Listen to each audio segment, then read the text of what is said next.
Chapitre 2. Conversation de l'habitant de Sirius avec celui de Saturne.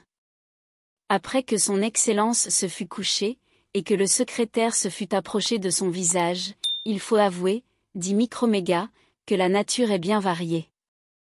Oui, dit le Saturnien, la nature est comme un parterre dont les fleurs, dit l'autre, laissez-la votre parterre. Elle est, reprit le secrétaire, comme une assemblée de blondes et de brunes, dont les parures, et qu'ai-je à faire de vos brunes, dit l'autre. Elle est donc comme une galerie de peinture dont les traits, et non, dit le voyageur, encore une fois, la nature est comme la nature. Pourquoi lui chercher des comparaisons? Pour vous plaire, répondit le secrétaire.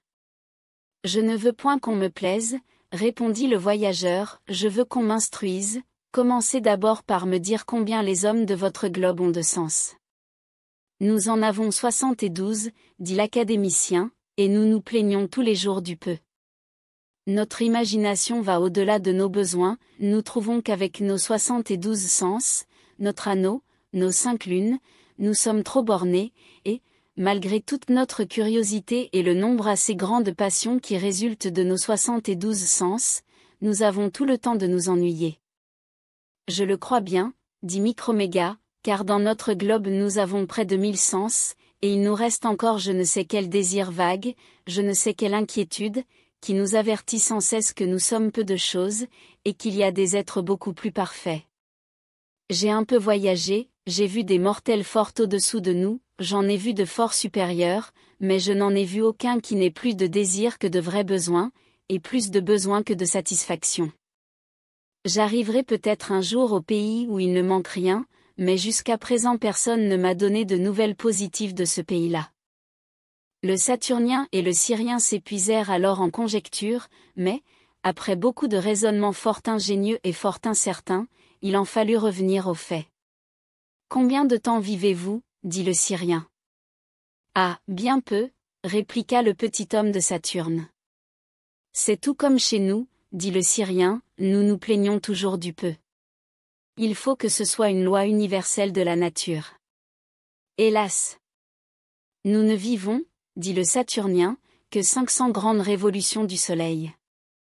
Cela revient à 15 000 ans ou environ, à compter à notre manière. Vous voyez bien que c'est mourir presque au moment que l'on est né, notre existence est un point, notre durée un instant, notre globe un atome.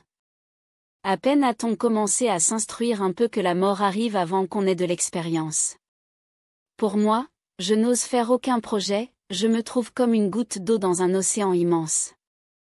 Je suis honteux, surtout devant vous, de la figure ridicule que je fais dans ce monde.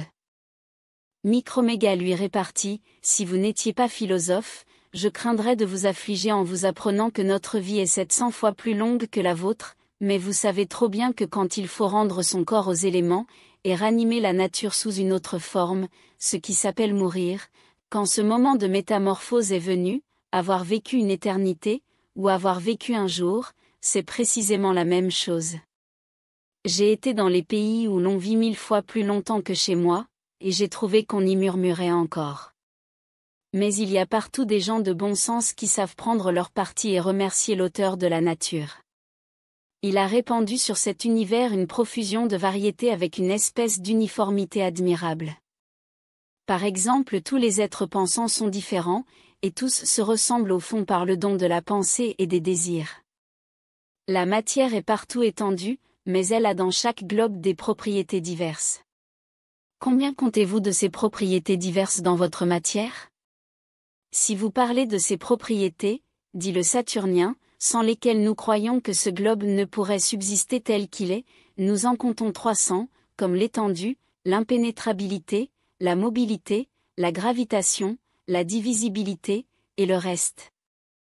Apparemment, répliqua le voyageur, que ce petit nombre suffit au vu que le Créateur avait sur votre petite habitation. J'admire en tout sa sagesse, je vois partout des différences, mais aussi partout des proportions.